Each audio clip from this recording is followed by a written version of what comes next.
जो आमर सस्मिता दीदी शशुर ए संसार रे नाहिंती पार्थिव शरीर रे नाहिंती किंतु तांकर देहटा खाली जाइछि किंतु आत्मा केबे मरेनी। एटा समस्ते आमर मुनि समाजर गोटे माने बड़ सत्य कथा। एटा समस्त मध्य जानिबा उचित जे आत्मा केबे मरेनी। कारण ता टिके पूर्वरु राम नवमीर गोटे कथा आज सुना जाउछि, राम अनंत राम कथा अनंत। तेणु आम भितर थिबा ए राम ना से अनंत, से तार अंत नाही। तेणु करी ए दीदींकर शशुरंकर से आत्मा केबे से अमर से मरिनी। तेणु जाइछि किए ना तांकर ए देह ए पार्थिव शरीरटा जाइछि। प्रकृतिରୁ ଆସିଥିଲା ଏ ପଞ୍ଚଭୂତ, ସେ ପଞ୍ଚଭୂତରେ ରୂପାନ୍ତର ହୋଇଯାଇଛି, ମରିନି କି ସରିନି। ସରିଗଲେ ପୁଣି ଆସିବ କେମିତି? ଯଦି ଗୋଟେ ପାତ୍ରର ପାଣି ସରିଯାଏ ତାହେଲେ ଆସିବ କେମିତି? ଯେମିତି ଗୋଟେ ଜଳର ଚକ୍ର, ଆଜି ଗଡ଼ିଆ ପୋଖରୀରେ ପାଣି ଅଛି, ପୁଣି ଖରାରେ ବାଷ୍ପୀଭୂତ ହଉଛି, ପୁଣି ସିଏ ଜଳରସ୍ତ ଆକାରରେ ରହୁଛି, ପୁଣି ଘନୀଭୂତ ହୋଇକି ବର୍ଷା ହଉଛି। ଏଟା ଜଳ ଚକ୍ର ଯେମିତି କୁହାଯାଉଛି। ସେମିତି ଜୀବନ ମଧ୍ୟ ଗୋଟେ ଚକ୍ର। ସେ ପୁଣି ଜନ୍ମ ହଉଛି, ପଞ୍ଚଭୂତ ଧରିକିରି ମା ଗର୍ଭରୁ ସିଏ ପୁଣି ଜନ୍ମ ହଉଛି, ପୁଣି ସିଏ ବଢୁଛି, ଖେଳୁଛି, ପୁଣି ପଞ୍ଚଭୂତରେ ବିଲୀନ ହେଇଛି। ଏ ଚକ୍ର ଚାଲିଛି। ତେଣୁ ଏଇ ଚକ୍ର ମଧ୍ୟରେ ଆମର ଯୋଉ ଊର୍ଦ୍ଧ୍ୱରେ ରହିବା ପାଇଁ ଗୁରୁଦେବ କହିଛନ୍ତି ଯେ ସେ ତା ମାଧ୍ୟମକୁ ଯିବା ପାଇଁ ହେଲେ ଆମକୁ ଜ୍ଞାନ ଦରକାର। ସେଥିପାଇଁ ଆଜି ଏଇ ଜ୍ଞାନ ଯଜ୍ଞରେ ଆୟୋଜନ କରାଯାଇଛି। ତ ଚକ୍ର ଊର୍ଦ୍ଧ୍ୱ ଯିବା କେମିତି? ଆମେ ଯଦି ଜନ୍ମ ପୁନରପି ମରଣ ପୁନରପି ଜନ୍ମ ପୁନରପି ଜନନୀ ଯଥରେ ଶୟନ ଏଇ କାର୍ଯ୍ୟ ଯଦି ଜୀବନ ସାରା କରୁଥିବା, ଏଇ ଯୋଉ ସୂର୍ଯ୍ୟ ଆଜି ଉଦୟ ହେଲା ପୁଣି ଅସ୍ତ ହେଲା, ସେ ତା ମଝିର ରହସ୍ୟ ଯଦି ନ ଜାଣିବା, ଆମେ ଜନ୍ମ ହେଇଛେ ପୁଣି ମରିଯିବା, ପୁଣି ଆମର ମରିବା ତ ଆମେ କହିବାନି, ଅନ୍ୟମାନେ କହିବେ, ଆମେ କହିବା ଆମେ ଏଇ ଶରୀରଟା ଆମର ରୂପାନ୍ତର ହବ, ଆସିଥିଲା ପୁଣି ରୂପାନ୍ତର ହବ, ପଞ୍ଚଭୂତରୁ ଆସିଥିଲା ପୁଣି ପଞ୍ଚଭୂତରେ ରୂପାନ୍ତର ହେଇଯିବ। ତ ଏଇ କଥା ଆମେ ହଉଛୁ କହିବା, ଗାଁ ଲୋକମାନେ କହିବେ, କିନ୍ତୁ ଆମେ ମରିବା ବୋଲି କହିବାନି। ତେଣୁ ଏଇ ଯୋଉ ରହସ୍ୟ, ଏଇ ଜୀବନ ଆଉ ଜନ୍ମ ଆଉ ମୃତ୍ୟୁ ମଧ୍ୟରେ ରହସ୍ୟ ଯୋଉ, ସେଇଟା ବୁଝିବା ହିଁ ଜ୍ଞାନ। ଗୋଟେ ଜ୍ଞାନୀ, ଗୋଟେ ବୈଜ୍ଞାନିକ, ସିଏ ବହୁତ ରିସର୍ଚ୍ଚ କରୁଛି, ରିସର୍ଚ୍ଚ କରି ସେ ଶେଷ ସୀମା ପହଞ୍ଚି ପାରୁନି, ଥକି ଯାଉଛି, ତାର ଗବେଷଣା ରହିଯାଉଛି। କିନ୍ତୁ ଜଣେ ମୁନି ଯଦି ସେ କିଛି ସମୟ ଯଦି ସେ ବସିକି ଧ୍ୟାନ କରିବ ନା, ସେ ନିଜକୁ ଆବିଷ୍କାର କରିନବ। ତେଣୁ କେତେବେଳେ କଥା ଦେଖନ୍ତୁ, ଗୋଟେ ମୁନି ସାଙ୍ଗେ ସାଙ୍ଗ ବା ଅଷ୍ଟାବକ୍ର ବସି କହିଲେ ଜନକକୁ ଯେ ଯଦି ଦେହ ପୃଥକ ଚିତି ବିଶ୍ରାମ କିଛି। ତେଣୁ ଯଦି ତୁମର ଦେହକୁ ପୃଥକ କରିକିରି ମନକୁ ଧ୍ୟାନରେ ଲଗେଇବ, ତାହେଲେ ସାଙ୍ଗେ ସାଙ୍ଗ ତୁମେ ସେଇ ମୁଖ୍ୟ ବା ଶାନ୍ତି ପାଖରେ ବା ଆନନ୍ଦ ପାଖରେ ପହଞ୍ଚିଯିବ, ଅନେଇବ ସାଙ୍ଗେ ସାଙ୍ଗ ପହଞ୍ଚିଯିବ। ତେଣୁକରି ସାଙ୍ଗେ ସାଙ୍ଗେ ଯଦି ଗୋଟେ ମଣିଷ ପହଞ୍ଚିଯିବ ନିଜକୁ ଆବିଷ୍କାର କରିବା ପାଇଁ, ତେଣୁ ସେଇଟା ତା ପ୍ରଥମ କଥା। ଆମର ସଦ୍ଗୁରୁ ଋଷିମୁନି ଆମକୁ ଯୋଉ ମନ୍ତ୍ର ଦେଇଛନ୍ତି ସେଟା ହେଲା ଯୋଗ। ଯୋଗ ସାଧନ ଦ୍ୱାରା ଆମର ଚିତ୍ତର ବୃତ୍ତି ନିରୋଧ କରିକିରି ଆମେ ସେଇ ସ୍ଥାନକୁ ପହଞ୍ଚି ପାରିବା ଏବଂ ନିଜକୁ ଆବିଷ୍କାର କରିପାରିବା ଏବଂ ସେଇ ଜନ୍ମ ଆଉ ମୃତ୍ୟୁର ରହସ୍ୟକୁ ଆମେ ବୁଝିପାରିବା। ତେଣୁ ଜନ୍ମ ମୃତ୍ୟୁ ରହସ୍ୟ ଯେ ବୁଝିଯିବ, ତାର ଏଇ ଦେହଭାବ ଆଉ ରହିବନି। ତେଣୁ ଦେହଭାବ ନ ରହିଲେ, ଦେଖନ୍ତୁ ମଣିଷ ସମାଜରେ ଗୁରୁଦେବ ଦେଇଛନ୍ତି ଜଣକୁ ଯୋଗ ସାଧନ କରିବୁ ତୁ ନିରୋଧ ହେଇଯିବୁ, କିଛି ମେଡିସିନ ନାହିଁ କିମ୍ବା କିଛି ହସ୍ପିଟାଲର ଯେକୌଣସି ବିଜ୍ଞାନର ଯୋଉ ପଦ୍ଧତି ଦ୍ୱାରା ହସ୍ପିଟାଲର ମେକାନିଜମ ଚାଲିଛି ସେ କିଛି ନାହିଁ, ଖାଲି ତୁ ଯୋଗ କରିବୁ ଯା ତୋର ରୋଗ ସବୁ ଭଲ ହେଇଯିବ। ତା ମାନେ କଣ ଯେ ସିଏ ଯଦି ଯୋଗ କରିବ ତାହେଲେ ତାର ଆତ୍ମଜ୍ଞାନ ଉଦୟ ହବ ଏବଂ ସେ ଆତ୍ମଜ୍ଞାନ ଦ୍ୱାରା କଣ ହବ, ତାର ସେଇ ପ୍ରକୃତ ଜ୍ଞାନ ଯେଟା ନିଜ ଜ୍ଞାନ, ସେ ନିଜ ଜ୍ଞାନ ଦ୍ୱାରା ନିଜକୁ ହିଁ ସେ ଉଦ୍ଧାର କରିବ।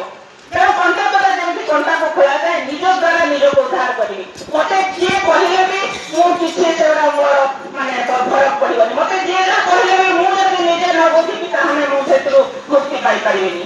ତେଣୁ ସେଥିପାଇଁ ଶାସ୍ତ୍ରର ଗୋଟେ କଥା କୁହାହେଇଛି ଯେ ଦେବତୀର୍ଥେ ବିଜୟନ୍ତେ ଦୈବଜ୍ଞ ଭ୍ୟାସଜ ଗୁରୁ ଯାଦୃଶୀ ଭାବନା ଯସ୍ୟ ଶିବିର ଭବତି ତାଦୃଶୀ। ତ ଯଦି ମୋର ଭାବନା ଥିବ ଶୁଦ୍ଧ, ମୁଁ ଜ୍ଞାନୀ, ମୁଁ ଅଜର, ମୁଁ ଅମର, ମୁଁ ଅବିନାଶୀ, ମୁଁ ଦ୍ରଷ୍ଟା, ମୁଁ ସାକ୍ଷୀ, ମୁଁ ଆତ୍ମା, ମୁଁ ଦେହ ନୁହେଁ, ମୁଁ ଦେହି, ଏଇ ଭାବନା ଯଦି ସବୁବେଳେ ତାର ରହିବ, ସେଇଟା ହେଲା ପଜିଟିଭ ଥିଙ୍କିଂ। ସେଇ ଥଟରେ ହିଁ ଥାଏ ଶକ୍ତି, ସେଇ ଶକ୍ତି ଦ୍ୱାରା ତା ସିଏ ନିରୋଧ ହେଇଯାଏ। ଆମର ଯୋଉ ଆତ୍ମଶକ୍ତି ବହୁତ ବଡ ଶକ୍ତି ଅଛି, କିନ୍ତୁ ଆମେ ତାକୁ ଜାଣିନାହୁଁ ବୋଲି ଆମେ ବାହାରେ ଖୋଜୁଛୁ ଏବଂ ଭଗବାନଙ୍କୁ ମାଗୁଛୁ ମତେ ଶକ୍ତି ଦେ, ମତେ ବଳ ଦେ, ଧନ ଦେ, ବୁଦ୍ଧି ଦେ, ସବୁ ମାଗୁଛୁ। ଆମେ ତାକୁ ଜାଣିନାହୁଁ ବୋଲି। ତେଣୁ ସେଇ ଜାଣିବା କୌଶଳ ହେଲା ଏଇ ପଦ୍ଧତି, ଏଇ ଜ୍ଞାନ ଯଜ୍ଞ। ତେଣୁ ଏଇ ଜ୍ଞାନ ଯଜ୍ଞ ମାଧ୍ୟମରେ ସେ ନିଜକୁ ଆବିଷ୍କାର କରିବା ପାଇଁ ସମସ୍ତେ ପ୍ରୟାସ କରନ୍ତୁ। ଆଜି ଯୋଉ ଦିବ୍ୟକାନ୍ତ ମୁନି ତାଙ୍କ ପରିବାରକୁ ଯୋଉ କରେଇ ଦେଇଛନ୍ତି ସେଇ ମୁନି ପରିବାର, ସେଇ ମୁନି ପରିବାରର ସମସ୍ତେ ବହୁତ ମୁଁ ତାଙ୍କୁ ଆଜି ମାନେ ଧନ୍ୟ ଶତ ଧନ୍ୟବାଦ ଦଉଛି। କାରଣ ଯୋଉ ପିଲା ଯଦି ତାର ବାପା ମାଙ୍କୁ କେବଳ ଭକ୍ତି କରେ ଏବଂ ପୂଜା କରେ ତାଠୁ ବଡ ଆଉ ଦୁନିଆରେ କେହି ନାହିଁ। କାରଣ ଛୋଟବେଳଠୁ ଆମେ ପାଠ ପଢିଛୁ, ମଧୁସୂଦନ ରାଓ ଗୋଟେ ଲେଖିଛନ୍ତି କଥା ଯେ ପିତା ମାତା ଠାରୁ ବଡ କେ ଦେବତା ସ୍ୱର୍ଗରାଇ ଯେ ନାହିଁ, ତାଙ୍କରି ଆଶୀଷ ସାହସୀ ନାୟକା ବିପଦୁ ଡରିବା ପାଇଁ। ସେ ସଂସାରକୁ ଆମକୁ ଆଣିଛନ୍ତି। ତେଣୁ ସେ ସଂସାରକୁ ଯୋଉ ଆମେ ଆସିଛେ, ଯେତେ ଦିନ ପର୍ଯ୍ୟନ୍ତ ଏ ଦେହ ରହିଛି, ତାଙ୍କର ସନ୍ତାନ ସନ୍ତତି ମାନେ ଯେତେ ଦିନ ପର୍ଯ୍ୟନ୍ତ ଅଛନ୍ତି, ତାଙ୍କୁ ଏଇଭଳି ଶ୍ରଦ୍ଧା କରି ଏଇଭଳି ଜ୍ଞାନ ମାଧ୍ୟମରେ ତାଙ୍କୁ ଉପହାର ଦିଅନ୍ତୁ। ସେୟା ହିଁ ମୋର ଇଚ୍ଛା। କାହିଁକି ନା ଗୋଟେ ଗଛରୁ ଯଦି ଫଳ ଖାଇବା ନା ଆମେ ତାର ମୂଳକୁ ଯତ୍ନ ନେବାକୁ ପଡେ। ଗୋଟେ ଗଛରେ କାଟିକି ଫାଟିବ, ତାର ମୂଳ ଯତ୍ନ ନ ନେଲେ ଯେମିତି ତାର ବେଦନାଟା ଫାଟେନି, ଠିକ୍ ସେଇଭଳି ଆମେ ପିତାମାତାଙ୍କର ଆଶୀର୍ବାଦ ନ ନେଲେ ଏ ଜଗତରେ କେବେ ବଡ ହେଇପାରିବାନି। ଯଦି ସ୍ୱର୍ଗ ମର୍ତ୍ତ ପାତାଳରେ ତିନି ପୁରରେ ଯଦି କିଏ ବି ଦେବତା ଥାଏ, ସିଏ ହଉଛନ୍ତି ପିତାମାତା, ଆଉ କେହି ବଡ ନାହାନ୍ତି। ତାଠୁ ବଡ ପିତାମାତାଠୁ ଆଉ କେହି ଦେବତା ନାହାନ୍ତି ବୋଲି କହୁଛନ୍ତି। ମାନେ ମହାପୁରୁଷ ମାନେ କହୁଛନ୍ତି, ସବୁଠି ଲେଖା ଅଛି, ଆଉ ଏଟା ସତ୍ୟ ବି। କାରଣ ଯିଏ ସୃଷ୍ଟିକି ଆଣିଛି, ଯିଏ ଚିହ୍ନେଇଛି ସଂସାରକୁ, ଯିଏ ଦେଖେଇଛି ସବୁ ବାଟ, ତାଠୁ ବଡ ଆଉ କିଏ ହବ? ସେଇ ବାପା ମା ହେବେ। ତେଣୁ ସେଇ ବାପା ମାଙ୍କୁ ଯିଏ ଅବହେଳା କରେ ବା ପୂଜା ନ କରେ, ଆଉ ତା ବଦଳରେ ଯାଇକି ଅନ୍ୟ ଆଡେ ପୂଜା କରେ ବା ଅନ୍ୟ ଆଡେ ସେଇ ଭଗବାନଙ୍କୁ ଖୋଜେ, ସେଠି ଭଗବାନ ନାହାନ୍ତି ଏବଂ ପାଇବେ ନାହିଁ ମଧ୍ୟ।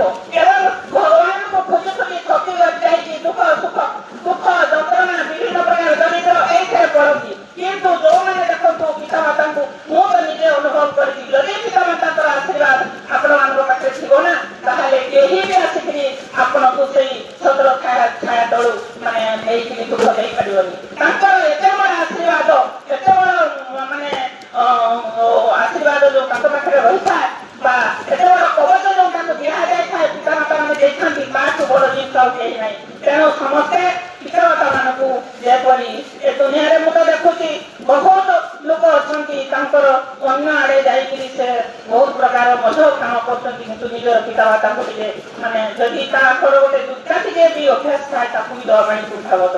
କିନ୍ତୁ ସେତିକି ଦୟାକରି କେହି କରନ୍ତୁନି ଏ ସମାଜରେ। କାହିଁକି ନା ସୁସ୍ଥ ସମାଜ ଗଠନ କରିବାକୁ ହେଲେ ପ୍ରଥମେ ଜ୍ଞାନ ଦରକାର ଏବଂ ସେଇଟା ଆତ୍ମଜ୍ଞାନ ମାଧ୍ୟମରେ ନିଜ ପରିବାରକୁ, ନିଜ ସମାଜକୁ, ଦେଶକୁ ସୁରକ୍ଷିତ ରଖିପାରିବା ଏବଂ ସୁଜ୍ଞାନୀ କରିପାରିବା ଏବଂ ଭଲରେ ରଖିପାରିବା। ଏତିକି କହି ମୁଁ नमस्कार जदि आपनकु एही भिडियोटी भल लागिला तेबे मो चैनल को सब्सक्राइब करंतु एवं पाखरे थिबा बेल आइकन को निश्चय दबांतु।